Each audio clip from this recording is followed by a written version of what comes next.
Que no te hagan spoilers. Comienza Serie Maniac. Controla el mando a distancia Cristóbal Terrer.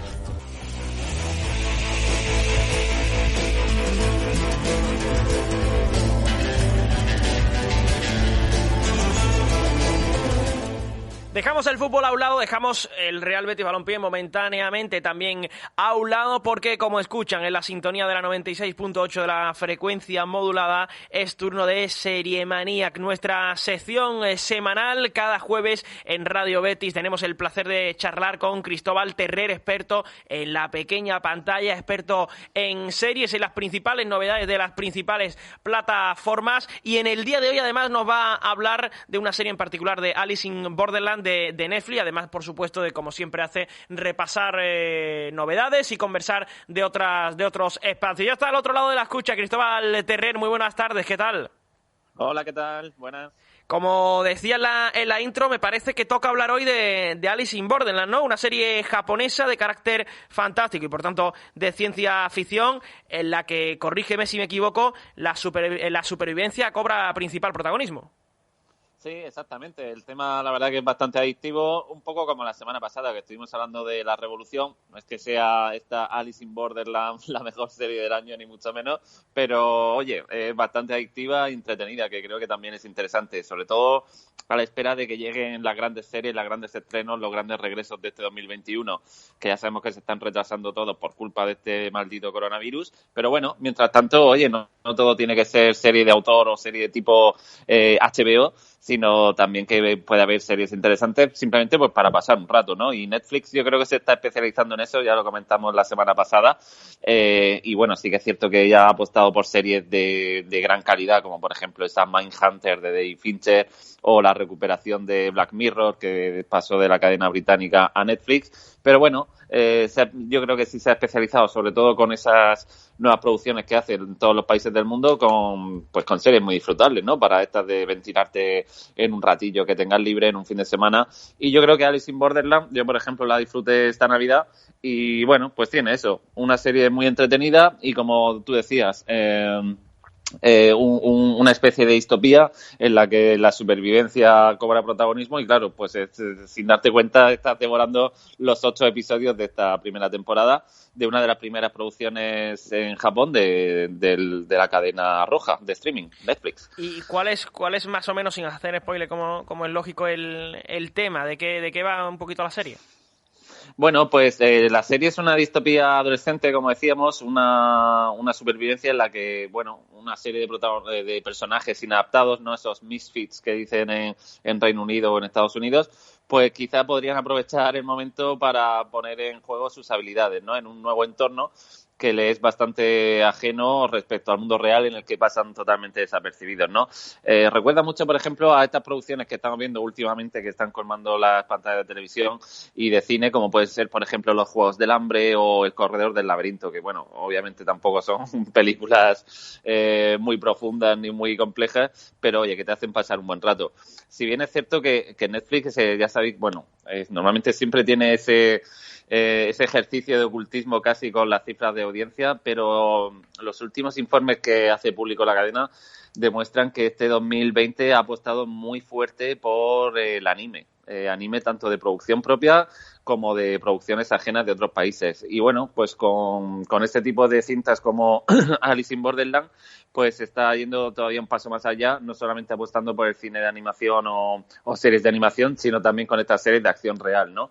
De hecho, bueno, ya sabéis que una de las grandes platos fuertes de este 2021 va a ser la adaptación en acción real de uno de los animes más importantes de todos los tiempos, que es Cowboy Bebop, que está ahora mismo en proceso de rodaje y que esperemos que llegue, bueno, yo creo que ya en las fechas que estamos será para la segunda mitad del año. Así que, bueno, Netflix apuesta muy fuerte por este tipo de series destinadas quizá a un público muy determinado, y bueno, Netflix sabe aprovechar bien sus puntos fuertes, y con esta serie y otras muchísimas más pues lo está consiguiendo. Por ejemplo, también, ya lo dijimos la semana pasada con La Revolución o con Lupin, que también se está convirtiendo en una de las series más vistas de Netflix, sin ser una gran serie ni mucho menos, pero bueno, es una serie que sin saber muy bien por qué, pues no puedes parar de verla.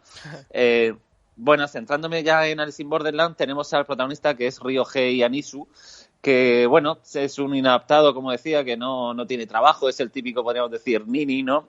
que tenemos aquí en España, sí. Y que bueno, con una serie de travesuras y demás, pues es perseguido por la policía junto con sus amigos en el metro, en esta plaza tan céntrica de Japón, de Tokio, que es el metro de Shibuya, que hemos visto tantas veces en fotos, que están los pasos de cebra atestados de gente. Y bueno, tiene que escapar de la policía, esto se ve en las primeras escenas, no estoy desvelando nada, y se guarecen en los baños del metro, ¿no? de Shibuya. De repente hay un apagón y cuando salen, pues la ciudad de Tokio está absolutamente vacía, ¿no? Algo que nos recuerda, por ejemplo, a esta serie de HBO, Leftovers, en la que desaparecía de repente el 2% de la población mundial. Bueno, pues algo parecido ocurre. Luego vamos descubriendo que hay una especie de gran hermano, ¿no? de alguien que los vigila y que para sobrevivir en este mundo que no sabemos muy bien y obviamente no vamos a destripar, en este mundo o en esta ciudad de Tokio que está totalmente vacía, solamente queda un pequeño grupo de personas, pues bueno, para poder, digamos, sobrevivir, para poder pasar cada día, tienes que comprar como horas de vida en ese nuevo entorno, y para comprar esas horas de vida tienes que superar una serie de juegos, ¿no? Una serie de, podríamos decir, de gincanas mortales en las que se pone a prueba el ingenio mental y también la capacidad física de los concursantes o de los participantes para comprar, pues eso, esos días de supervivencia en esa nueva realidad. De tal modo que si no juegas, no participas en los juegos, pues se te acaba el tiempo y terminas muriendo, y si participas en los juegos y pierdes, también acabas muriendo. Así que bueno, eso es el gran atractivo de la serie, todos esos juegos que se plantean, que la verdad que están muy bien, que ponen al límite a los personajes y como decía, muy, muy adictivos. Es cierto que la serie, aunque a lo mejor pueda parecer que está destinada para un público adolescente, que obviamente lo está, pero tiene grandes dosis de violencia extrema, sangre, incluso un poquito de gore, podríamos decir. Claro, te iba a preguntar, Cristóbal, que más o menos para qué tipo de público era. No sé si lo meteríamos en un más 13, más 16, más 18... Sí, bueno, yo por algunas escenas un tanto subiditas en cuanto a violencia, yo creo que más 16 mínimo, la verdad. Uh-huh. La serie podría ser más ligerita, más blanca, digamos, pero joder, las pruebas la verdad que ponen al límite al espectador y obviamente a los protagonistas. Y de hecho es el punto fuerte, ¿no? Luego el resto de tramas sobre, bueno, un poco el drama que tienen los personajes, las relaciones entre ellos, pues quizá que se puede pasar más de puntillas o al espectador, a mí por lo menos le interesa mucho menos, pero las pruebas sí que la verdad que son bastante interesante todo lo que pasan y esos rompecabezas que plantean tanto al espectador como los propios protagonistas que tienen que sobrevivir, además con efectos especiales bastante bien desarrollados en algunos de los casos. O sea que bueno, en ese aspecto pues los 8 episodios te los ves prácticamente del tirón sin darte cuenta. En cuanto a los personajes, bueno, pues este Ryo, que decíamos que era un personaje un tanto inadaptado, era un experto en videojuegos y es el que pone un poco el ingenio, ¿no?, a la hora de superar las pruebas. Y luego además conoce obviamente a la chica, siempre tiene que haber una chica, que es Yuzuha, que es una alpinista también, que bueno, que acaba de perder al padre y en esta nueva realidad, en este nuevo Tokio totalmente vacío, pues es el complemento físico quizá perfecto, ¿no? Porque es una experta alpinista que hace todo tipo de saltos y tal, tipo parkour y demás, que ahora está tan de moda. Así que entre los dos pues tendrán que intentar superar las pruebas para ir comprando horas de vida en este nuevo mundo, que no sabemos muy bien de lo que es y tampoco queremos descubrirlo, obviamente. Bueno, del reparto obviamente no me hagas decir los nombres de los actores porque son desconocidos e impronunciables, complicado. Pero bueno, quizá tampoco es que sea el plato fuerte de la serie, la actuación de los actores, que en muchos casos se ven, sobre todo el protagonista, muy, muy, muy sobreactuado, con unas caras que, bueno, no son nada creíbles. Pero bueno, es también un poco la estética de esta manga o anime, ¿no?, que los personajes son tanto histriónicos y tal. Y bueno, sí, supongo que funciona bastante bien. Habrá que ver si hay segunda temporada, porque el final, aunque esta primera temporada pues tiene su cierre, pero deja bastantes incógnitas abiertas. Y a ver, porque ya sabemos que Netflix últimamente está cancelando un montón de series, algo que no era nada propio de ella en los inicios cuando comenzó, pero bueno, habrá que esperar esta segunda temporada, y si no hay segunda temporada, de todas formas, la primera temporada, para pasar un buen rato, está muy bien. Nos estaban llegando también algunos mensajitos de oyentes, por ejemplo, Pepe Lu nos dice: a mí me encantó la serie de Japón, imagino que se refiere a esta, Cristóbal. Al principio me recordó mucho a Cube en la primera prueba. Exactamente, sí, se trae mucho aire a Cube o, por ejemplo, a la película española que vimos en Netflix, El Hoyo, que es también un poco del mismo tipo. Es decir, ¿qué pasa cuando de repente unos personajes aparecen en un sitio totalmente extraño y tienen que luchar por su supervivencia? A mí Cube es una peli de estas de ciencia ficción o de terror de mis favoritas, desde luego. Hay que decir que, se me ha olvidado decir que la serie está basada en un manga, en el manga homónimo de Haro Aso, y que la serie al fin y al cabo está creada por Shinsuke Sato, que al que le guste todo el cine japonés, cine de terror, ciencia ficción y demás, pues bueno, fue el que adaptó en 2011 una película que se llama Gantz, que a su vez está basada en una saga manga, que al que le guste el género, pues seguro que es otro aliciente para ver la serie. Buenos días, vi La Revolución después de la recomendación que dio la semana pasada y me encantó. José Enrique de Sevilla mira, tus recomendaciones están también llegando a buen puerto. Me gusta. Estaba repasando yo también, Cristóbal, algunos de los estrenos que quizás son esperados, ¿no?, en este 2021. La verdad es que viene cargadito. Bueno, ya se han estrenado algunas temporadas o series como Apocalipsis, American Good, Dixon, Honor, Cobra Kai, de las que imagino que a lo mejor comentarás algo en los próximos días, pero es que aún nos queda Ozark, Cuento de la Criada, Élite, La Casa de Papel, American Horror Story, The Great, Falcon y el Soldado de Invierno. Viene cargadito, ¿no?, el año. Viene cargadito.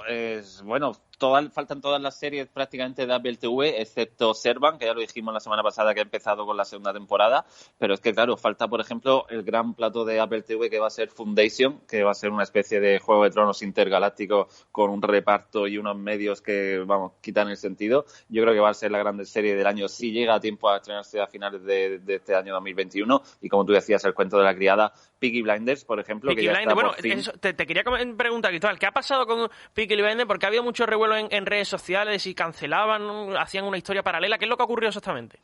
Bueno, básicamente que tendríamos que haber disfrutado de esta sexta temporada, que va a ser la última en diciembre del año que acabamos de cerrar, de 2020, y por todo el tema del COVID se ha retrasado muchísimo. Se esperaba que incluso surgiera o saliera para 2022, 2023 se había hablado, pero bueno, por fin, rompiendo todas las apuestas, se ha empezado el rodaje la semana pasada, o sea que ya están trabajando en ella, incluso por lo tanto podríamos verla quizás a final de año, ¿no? Yo creo que para otoño, invierno de 2021 la podremos ver.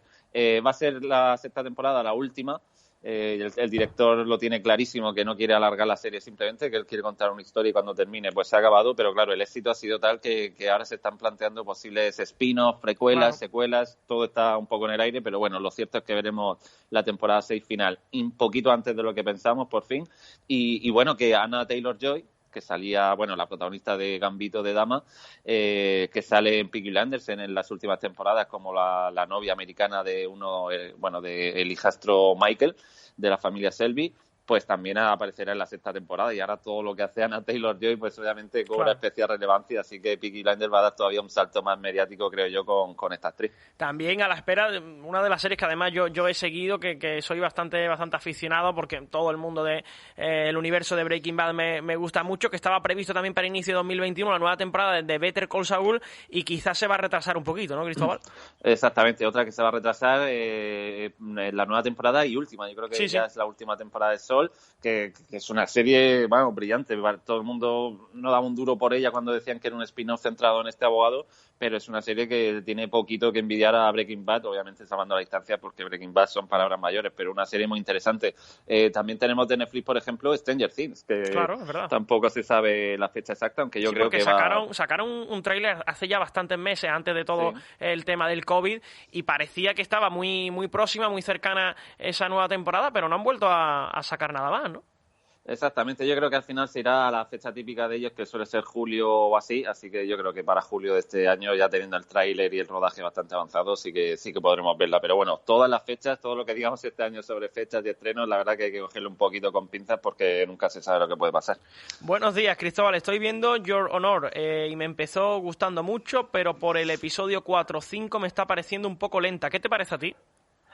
A mí la verdad que es una serie, tampoco no va a ser de las grandes series, pero es una serie también un thriller trepidante, además con Bryan Cranston, el protagonista de Breaking Bad, un thriller judicial muy, muy, muy vibrante y emocionante. Sí que es cierto que ese juego de a ver si atrapan al falso culpable y demás se está eternizando un poquillo con el paso de los episodios y obviamente pasan cosas que no te las esperas. Anda, cómo se ha dejado la prueba esta aquí, ese tipo de cosas que, bueno, chirrían un poco, pero la verdad que la serie es un thriller que a mí los thrillers me gustan mucho, se puede ver en Movistar Plus y, bueno, es una serie interesante. Sí, es cierto que quizás yo creo que con una miniserie de 3-4 episodios hubiera funcionado mejor que todos los episodios que están proyectados, pero bueno. Nos comentaba también el compañero, el técnico de sonido Quique Macía, que quería saber tu opinión acerca de la nueva temporada de Mandalorian, porque piensa que ha ido de menos a más la serie y, bueno, pues quería saber también tu opinión. Porque por lo visto está recibiendo también muchas críticas esta última temporada. A mí la segunda temporada me ha volado completamente la cabeza por el despliegue técnico y de producción, el diseño de producción que tiene la serie. A mí me ha encantado. Lo único que sí que es cierto que quizá la serie va un poquito de menos a más desde la primera temporada hasta la segunda. Es decir, la segunda temporada es impresionante e imprescindible, se la recomiendo a todo el mundo. Yo el único pero que le pongo a la segunda temporada es que quizás se meten demasiado ya en el juego de Star Wars, en el juego de los Jedi, en el juego que hemos visto tantas veces en las películas, ¿no? A mí de Mandalorian me gustaba mucho porque era como una especie de cápsula que no tenía nada que ver con todas las historias de Star Wars que ya incluso, bueno, se han exprimido quizá demasiado en cine con resultados bastante mejorables y no dejaba de ser un western atípico en el espacio. Ahora, bueno, la segunda temporada ha introducido otra vez todo el canon de Star Wars y toda la fantasía que hemos visto en las películas y quizá es un pequeño punto en contra, pero bueno, que nos gusta Star Wars, cuando vemos a Ahsoka Tano, por ejemplo, en esta segunda temporada, a los Jedi y el final, que no queremos destripar lo que pasa en el último episodio, bueno, es motivo de alegría. Yo, The Mandalorian es una de las series, vamos, imprescindible. Lo hemos comentado más o menos, pero ¿qué novedades también traías tú de las principales plataformas, Cristóbal? Bueno, porque dentro de poquito, el sábado se estrena el segundo episodio especial de Euphoria, en esos episodios especiales que han llamado Las rayadas no son eternas. Son 2 episodios que van a servir un poco de antesala o de aperitivo a la segunda temporada, que también se ha retrasado muchísimo por culpa del COVID. Ya vimos en Navidad el primero, centrado en la protagonista, en Zendaya, y ahora vamos a ver el segundo, protagonizado por Rue, ¿no? La novia de Zendaya en la ficción, que se llama Los Perfectos que se fastidien, ¿no? O bueno, fuck con Los Perfectos. Bueno, el episodio primero de esta tanda fue magistral y vamos a ver qué nos depara HBO en este segundo episodio, así que no lo perdáis. La semana pasada se me olvidó decir que se ha estrenado también en estos estrenos que no se nos pueden pasar del radar, WandaVision, ¿no? La nueva serie de Disney Plus, que es una serie bastante extraña porque de momento se ha planteado como una especie de sitcom de estas de los años 50, pero obviamente por lo que hemos visto en el tráiler luego la serie cambiará y volverá un poco a los registros tipo Marvel con acción a raudales, pero ahora mismo digamos que los protagonistas, la Bruja Escarlata y Visión, pues están como, yo no sé si encerrados en una realidad paralela que parece que están, pues eso, en una sitcom de los años 50, que si fuera una sitcom simplemente la serie funcionaría muy bien porque es bastante divertida y con gags, bueno, todos muy, muy blancos y muy tranquilos, pero que funciona muy bien a expensas de a ver si rompe por algún lado y volvemos un poco a la acción de típica de Marvel. No, sí, continúa, Cristóbal, sí, que pensaba que habías terminado. No, y bueno, simplemente 2 cositas más. Todo lo que tiene que ver con Gambito de Dama, pues obviamente es noticia y su creador, su showrunner, Scott Frank, que ya está metido en varios proyectos, algunos de ellos incluso con la propia Anna Taylor-Joy. De momento sí que se ha confirmado el primero, que va a ser una serie de ciencia ficción para el canal FX, basada en el libro de Sparrow. Y que, bueno, habla sobre un grupo de personas que pertenecen a una especie de secta y un grupo de científicos que contactan con alienígenas. O sea, a mí todo lo que sea ciencia ficción, y más si viene de la mano de Scott Frank, y el canal FX, que es un canal muy bueno, pues va a ser interesante. A ver si la vemos para este 2021. También decir que a los que les guste la animación, pues se estrenó hace poquito la 3ª temporada de Desencanto, la serie de animación de Matt Groening, el creador de Los Simpsons, que a mí está muy muy por detrás de Los Simpsons y de Futurama, pero bueno, al que le guste este tipo de animación, pues que no se pierda la 3ª temporada. Y estrenos quizá también destacable el de mañana, una nueva serie de Apple TV. Ya sabéis que yo estoy enamorado de Apple TV y todo lo que sean sus series hay que darle una oportunidad, y se estrena una nueva serie, Perdiendo a Alice, así que el que esté abonado a la plataforma, nueva serie de producción propia, mañana en Apple TV. Por ejemplo, mensajes que nos llegan tan bien desde los oyentes, de Young Pop. No sé Bueno, si has tenido la oportunidad de verla. Sí, es una... Tengo que reconocer que tenía bastantes problemas con esa serie por el tema que trataba y no me llamaba mucho la atención, pero en este confinamiento duro que tuvimos en marzo aproveché para verla y creo que es una de las mejores series, podría decir, de la década. Es una auténtica maravilla del director italiano Paolo Sorrentino. Ya la comentamos en su día o hace unos meses en el programa y es una serie imprescindible. Quizá no tanto la segunda temporada, que sí que se notó que le hicieron un poco por el éxito de la primera. Yo recomendaría casi solo ver la primera temporada porque tiene su final cerrado. Y bueno, la serie de Jude Law, inconmensurable como un nuevo papa en el Vaticano, una serie de verdad imprescindible. Otro mensajito de Fly Attendant.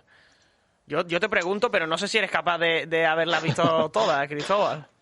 Bueno, algunas se me escapan. Fly Attendant, por ejemplo, sí que la hemos visto y de hecho la comentamos también hace poquitas semanas, la serie de Kaley Cuoco, ¿no? La Penny de The Big Bang Theory, que la produce incluso porque quiere romper rápidamente con ese papel que vimos en la serie de Big Bang Theory, ¿no? Bueno, a mí es una comedia negra que también bastante entretenida. A mí la comedia no me termina de gustar mucho como género, entonces quizá ha hecho en falta que la serie hubiera sido simplemente, pues eso, un thriller negro de asesinatos y demás, que yo creo que hubiera funcionado mejor que con esa vis cómica que intentan meterle y que al fin y al cabo pues la actriz es donde se mueve bien. Pero bueno, una serie también entretenida por lo menos. Y en el panorama nacional quizás una de las más destacadas, que además está en el top 4, creo, top 5 de Netflix, que la está viendo también mucha gente, El desorden que dejas. No sé exactamente, Cristóbal, si tiene buena o mala crítica, pero la verdad es que está todo el mundo también algo similar a lo que pasó con Ámbito de Dama al final más internacional, o con Patria, por ejemplo, el panorama nacional, que está todo el mundo viéndola.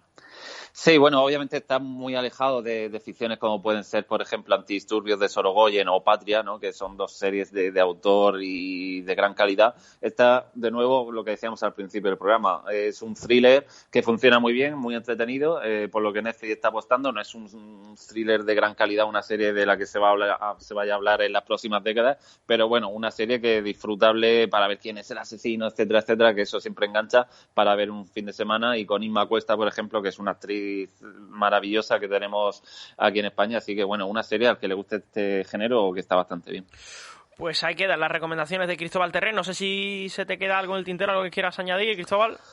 Pues no, yo poco más, simplemente decir que bueno, que empiezan las segundas temporadas de Apple TV y nuevas temporadas, como decíamos, como está perdiendo Alice, así que yo de nuevo no me llevo comisión de ellos ni nada de eso, pero recomiendo encarecidamente que le deis una oportunidad a Apple TV porque todas las series son de 10. Cristóbal Terrer, un auténtico crack de la pequeña pantalla, con su sección semanal Serie Maníaca aquí en las mañanas de Radio Betis. Gracias por estar con nosotros y seguimos con más recomendaciones el próximo jueves. Ok, un saludo, hasta luego. Adiós, un abrazo.